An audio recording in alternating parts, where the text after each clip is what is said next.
everyone. This is John Daly. I'm here with another episode of the Daly Express.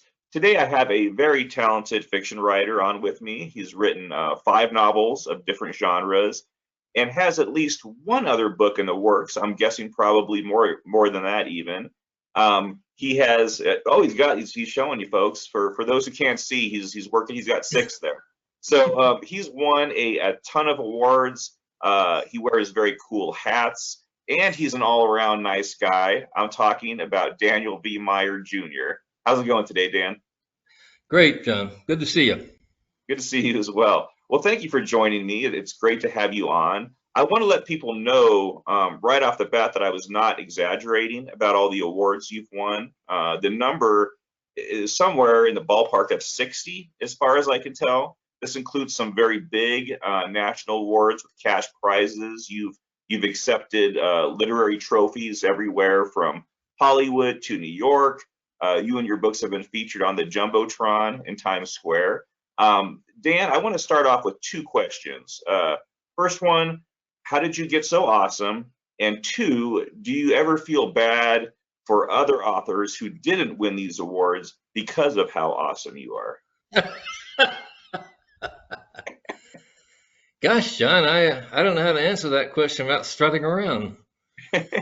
The reason, the reason I entered these contests, because I thought it would be a way to get noticed. I wasn't trying to prove anything. I just thought that if I could win a few contests, some people would remember me, and consequently buy or acquire my books. That's the only reason. But it turns out there's a second one, and I guess it's kind of a validation that when I win one of these awards, I can say to myself, at last, finally, I'm doing something right. So that's it, John. It's not really an ego trip. I didn't expect to win anything, to tell you the truth. Mhm. And it's been a total surprise to me when I do win. I can't figure it out. The contests aren't rigged because nobody's asked me for money. So I don't know. I guess I have to admit that I'm rather proud of it.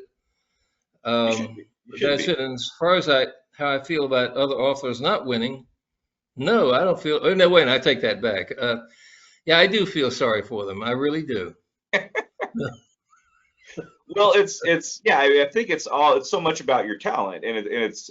I mean, like you said, these are you've won some very big ones. What would you say is the best award or your favorite award, I should say? Oh, wow. The answer is your wife, Dan. It's not you're supposed to go. Yes. You're right. You're right. Okay, that's it. You're right, John. What was I thinking? Yes, right. Yeah, she does all that, by the way. I'd be helpless without her. She enters these contests. I don't even know which ones I'm in. In fact, I haven't won them all, and so I don't even know which ones I've lost. Yeah. Well, Uh, it's a very interesting relationship yeah, between Dan and Tisha, his wife. She's very much his manager in many respects, and a cheerleader and all out there yeah. doing everything. And I think By that's great. profession, Tija's an architect, but she's dove into this marketing stuff with all the force of a sperm whale crashing into the water, and has done a darn good job, I think. Uh, Absolutely, we absolutely. check on now. My books aren't flying off the shelves, and that sort of thing. But we are selling. And I know it sounds pitiful, but to me it isn't. We're selling 4 or 5, sometimes more books every week, and of course I'd like to get that number up. And what I'm looking for, and I don't want people to misunderstand. I'm not looking to make any money from these things. I would like for BQB to make money because they need it to stay in business, and we need them as a publisher. But I'm looking for readership. I want people to read and enjoy my books and beg for more. So that's where I am. I hope this appearance today on the Daily Express will help with those sales. I have noticed that the episodes do sell product, so that's a very good thing. Yeah, So Dan, you've led a very interesting life. You've spent a lot of time in aviation as a flight I did. instructor and pilot examiner and a safety inspector for the That's true. FAA. You do a Loved lot of what's that? loved every minute of it. Excellent, excellent. You also do a lot of sailing out on the Chesapeake Yes. Bay.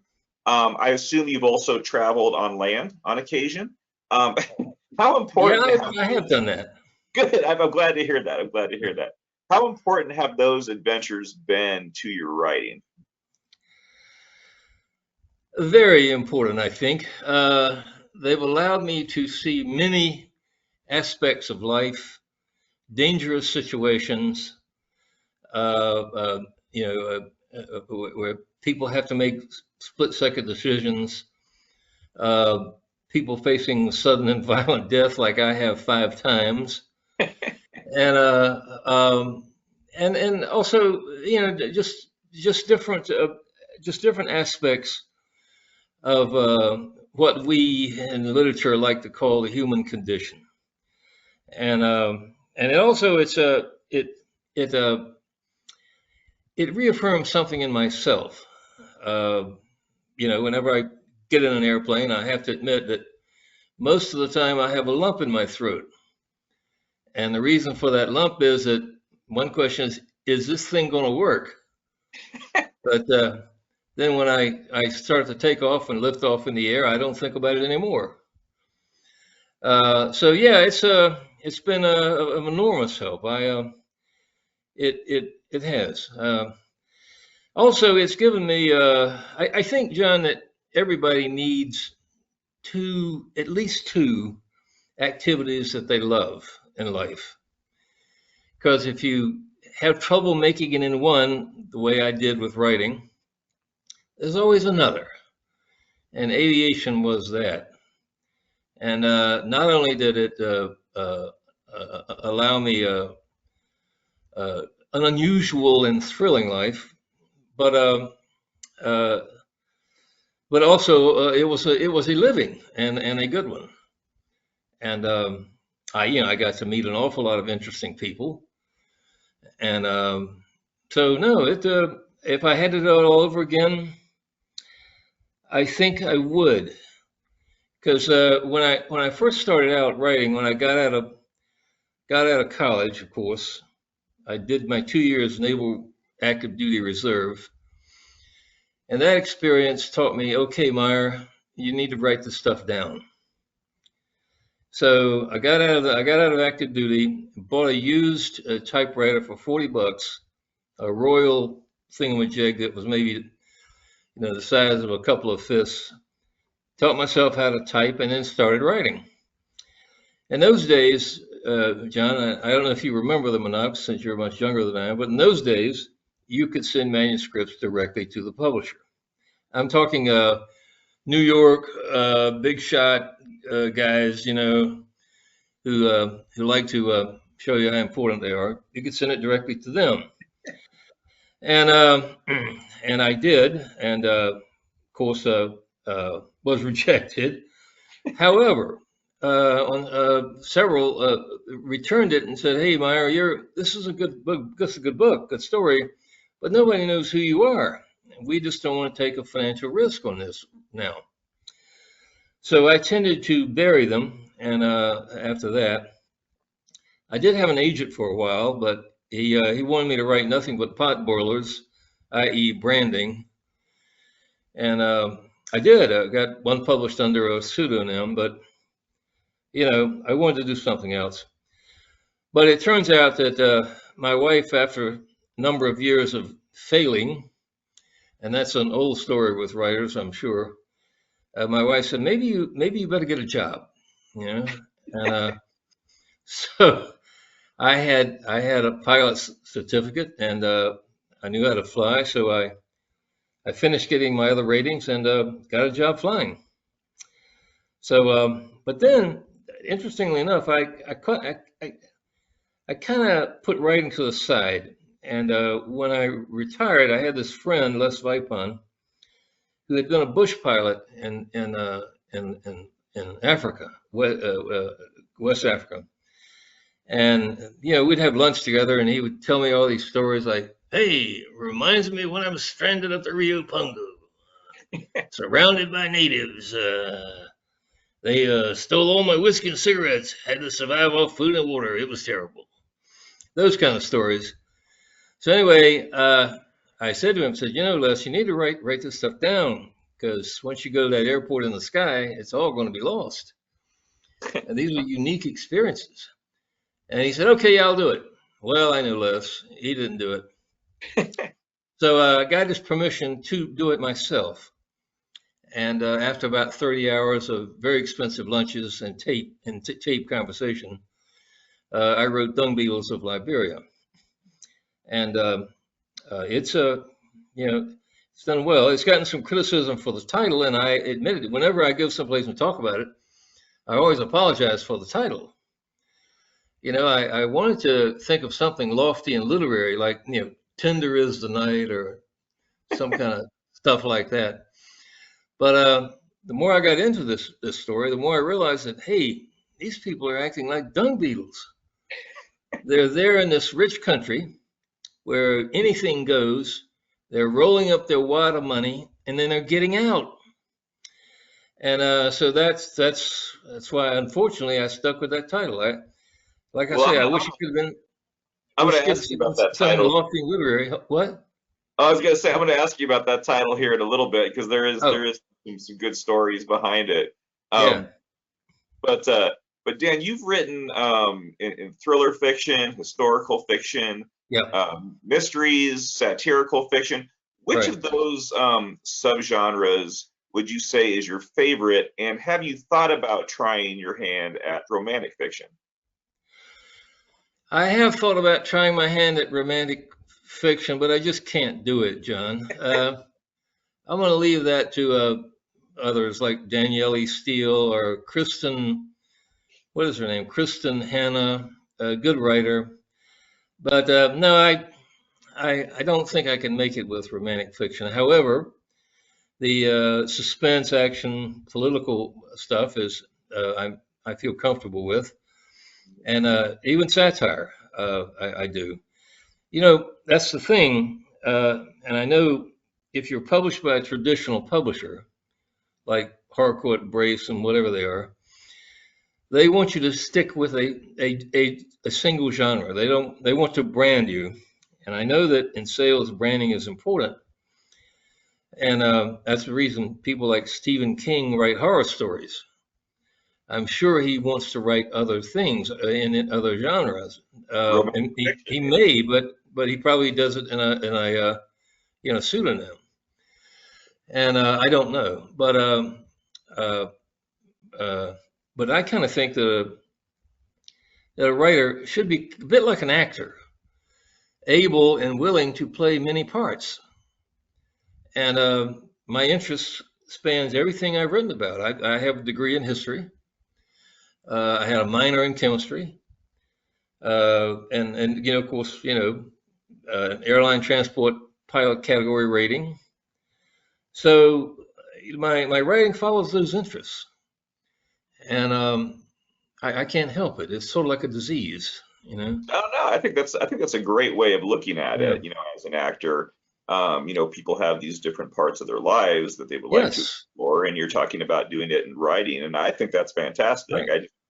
You never know. I don't even. You've covered a lot of different bases, and I think that's great. Now your newest novel is Guidance to Death. It's book one in the Frank Adams detective series. Right. Can you explain to people who Frank Adams is and what the book is about? Well, Frank Adams, I have to admit, I drew on my own experience as an accident investigator. That was part of what I did in the FAA.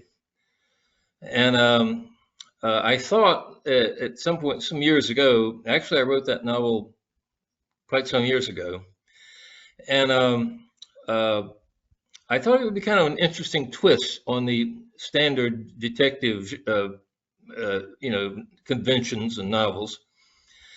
And by the way, I took a course at University of Maryland called the Detective Story. Best course I've ever had. Anyway, a lot of fun. But so I thought, okay, we'll give this guy a different slant. I mean, we've had nuns as detectives, priests as detectives, bums as detectives, tough guys, and all the rest of it. Why not have a accident investigator? So I that's what I did, and of course my meager knowledge of the aviation industry uh, also helps. And that's the reason I did it. I thought I could write an interesting, exciting story from that point of view.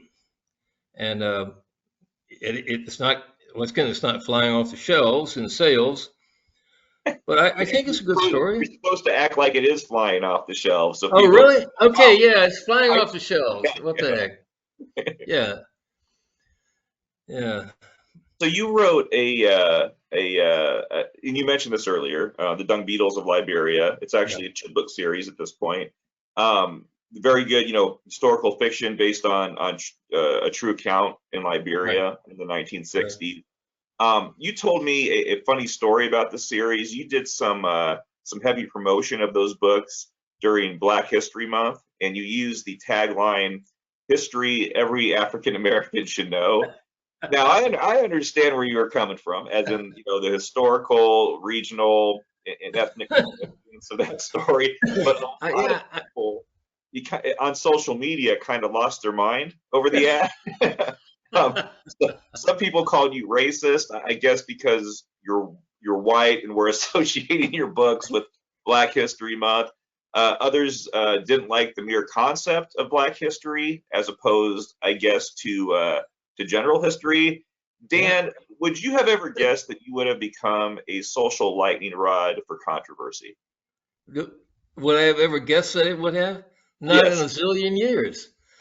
Uh, yeah, the last thing I'm going to do is stir up social controversy and cause riots and that kind of thing.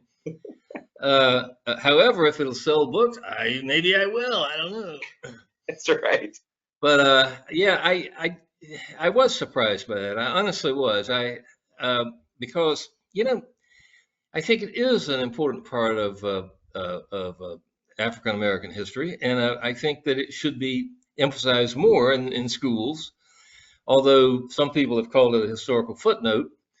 And the significance of it is this, John, that back in 1805, uh, there was a massive slave revolt on the island of Haiti. And the slaves, under the leadership of Toutant Levasseur, killed every plantation owner, and not only that, but every white person on that island, whether they were for the revolt or not. Now, the one thing that Southern plantation owners, and I'm from the South, and I heard about this all my life, the one thing they feared was a slave revolt, and quite understandably. I mean, it wasn't uncommon for a plantation owner to own one, two, maybe 300 slaves. And if they decided under the right leadership to, hey, we're going to end this, they could. They could have. I mean, Jefferson owned what, like 400 slaves or something like that? A tremendous number of people.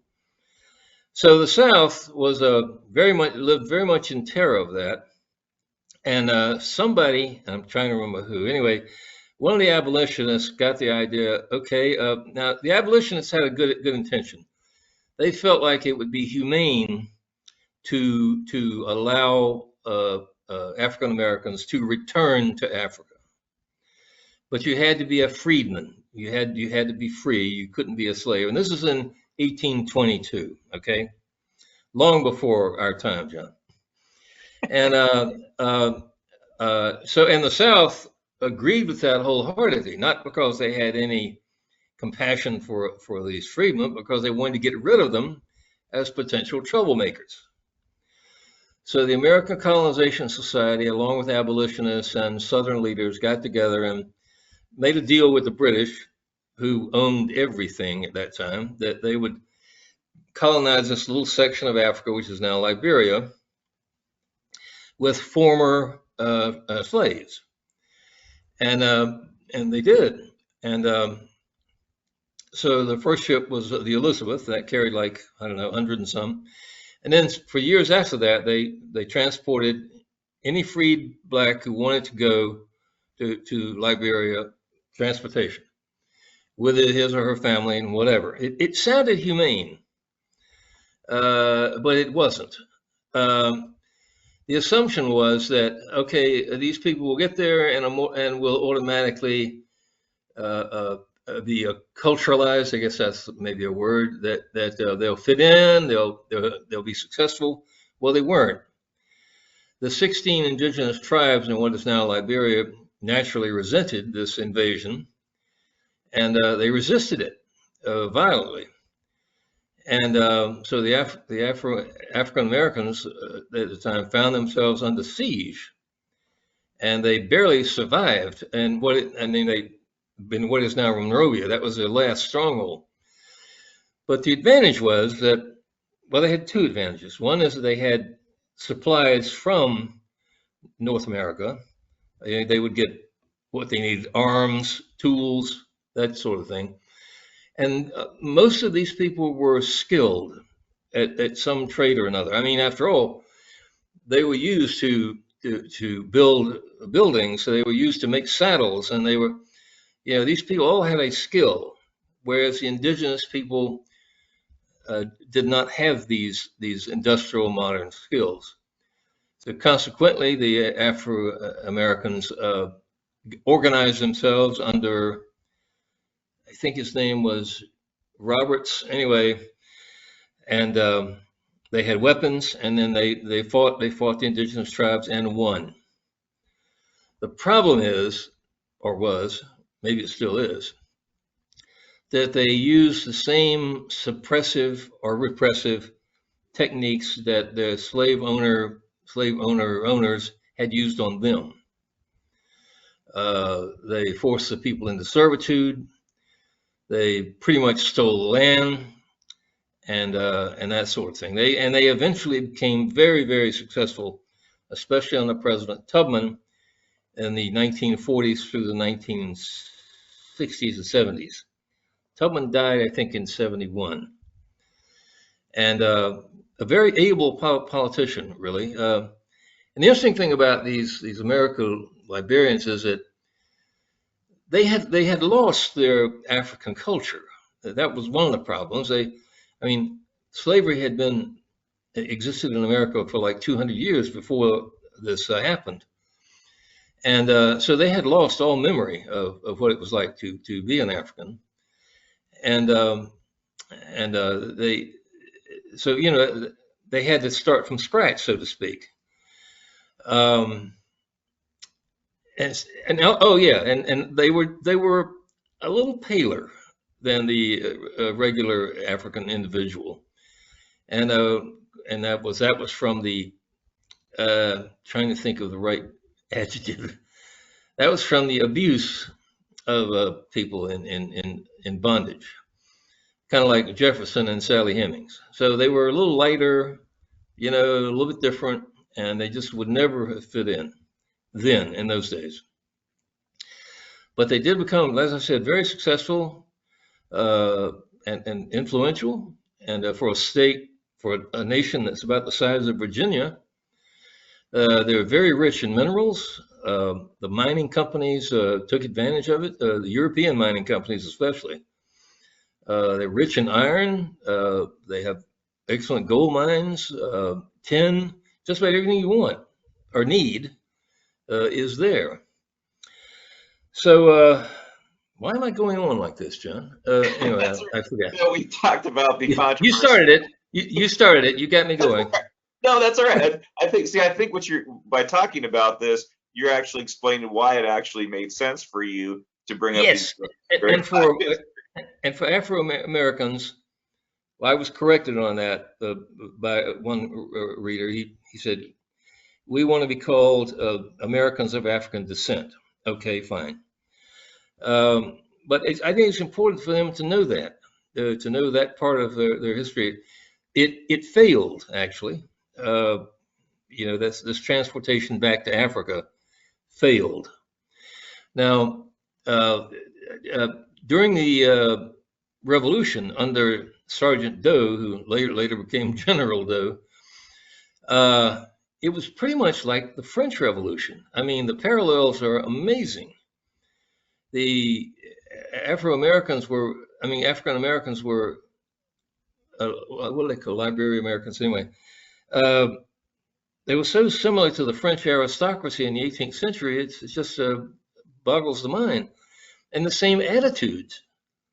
Uh, and of course, the result was pretty much the same. Most of them were hunted down and killed by the rebels, just like the French aristocracy.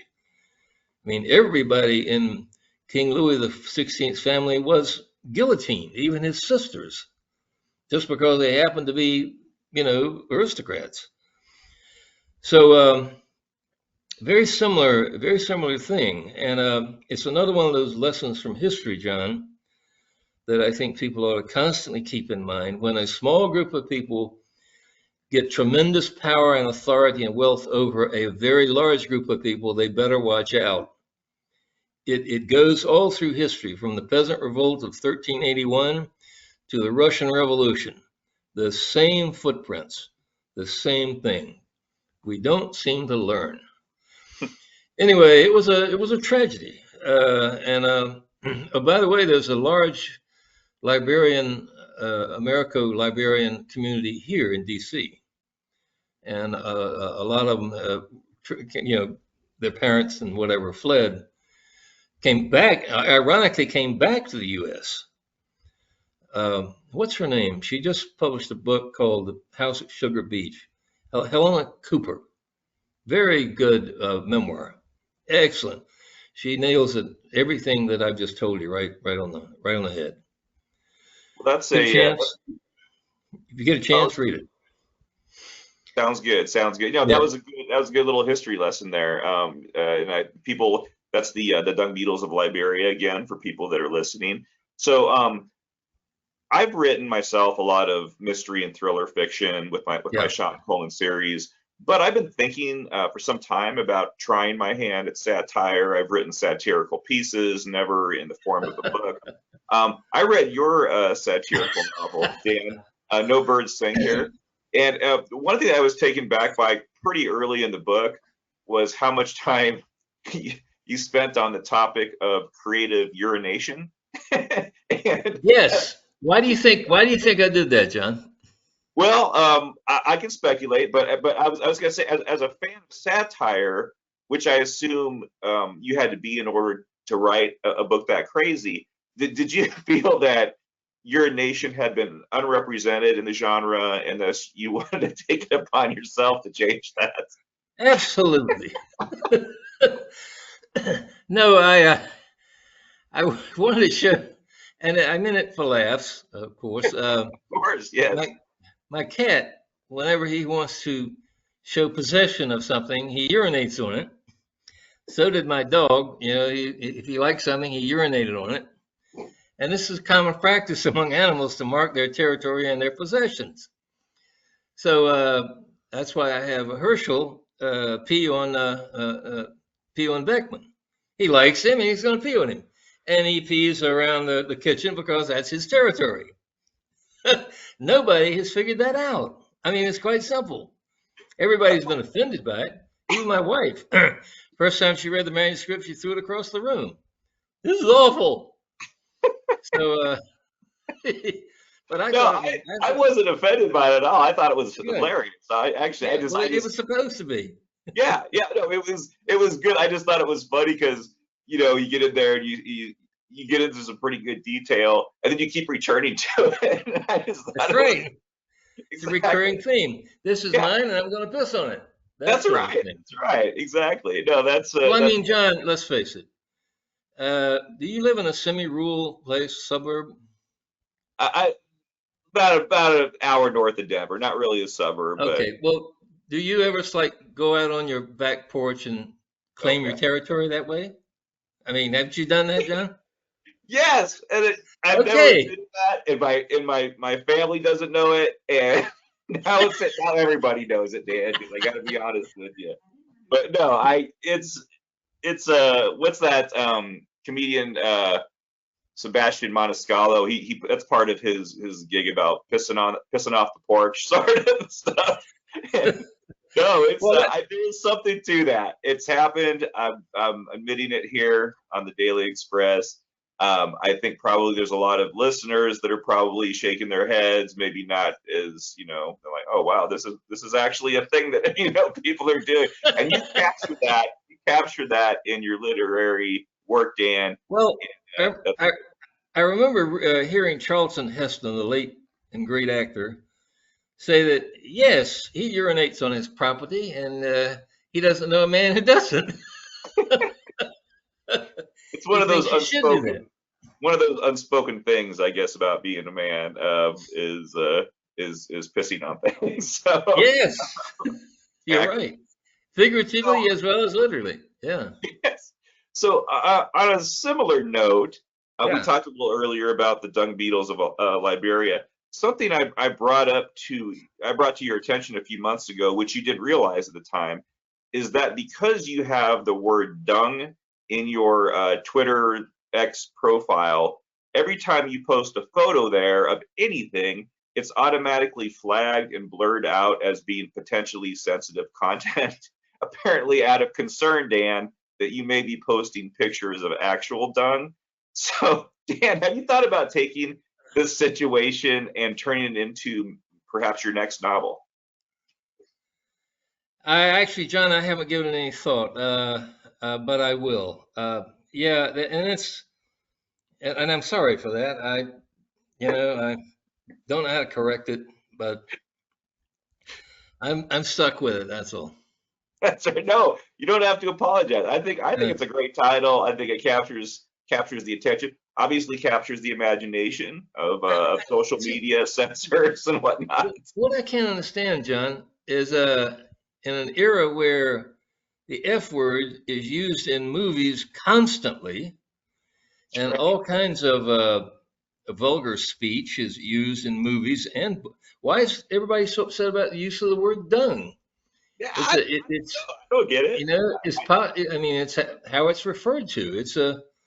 And the dung beetles provide an important ecological purpose. They're Exactly. nice You're an little beetles. environmentalist, Dan. Yeah. So But I don't understand it.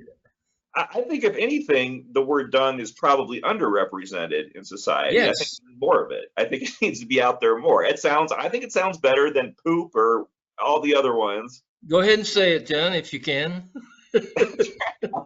I think I'm all on board, Dan, with the dung. Yeah, good, good. I think that's great. So, Yeah. well, that's probably a good place to wrap things up today, Dan. It was great talking to you. I want to thank you for coming on this podcast and putting up with my silly line of questioning. You handled it quite well. You put out some interesting stuff. I want to wish you the best of luck with your continued writing, and I hope you'll let some other authors win an award once in a while. I think that would be nice for you. Not Can a you? chance. That's right. You're a very selfish man, Dan. I You're am, absolutely. you really should give some other people some opportunities out there. So, but can you tell people listening today and watching us how they can find out more about you and your books? Well, I suppose the best way, John, is to go to my website, uh, danielmeyerauthor.com, and pretty much everything is there about me, except my love affairs, the time I escaped jail, and that sort of thing. But no, I Do you think have that's. tips out there on the website for creative urination practices? I haven't yet, John, but I'm thinking about it. I'm just gonna plant that seed in your head, Dan. Here's how to urinate meaningfully. That sort of thing. Right. That would be a good service. People would appreciate those tips, I think. I think so. Yeah. Yes. How to claim your territory the easy way. That sort of thing. Exactly. Let all the other dogs know who the big dog is around here. That sort of thing. Exactly. It needs to Yeah. be done. And Yes. I'll put your website also in the show notes so people can find you easily and follow you. Including your controversial Twitter account if they want to follow. I know you're not as active out there, just because you're getting censored left and right. But yeah, I'll put it all out there, and people should check out his latest book. Check out all of his books. I'm going to put links for all those in the show notes as well. Guidance to Death is your new one. I know you just submitted your next novel along Yep, to the publisher. I am. So we'll learn more about that. Definitely. Okay, John. Excellent. Well, Well, this thanks, has been a man. pleasure. It's been a real pleasure, John. For me as well. I was dreading it. I was dreading it, but now I'm not. I don't blame you for that. People really would, if given the choice between not talking to me and talking to me, I think people usually choose the other. But I appreciate you coming on, and it was great talking to you. And I hope you have a great day. Anytime, John. You too.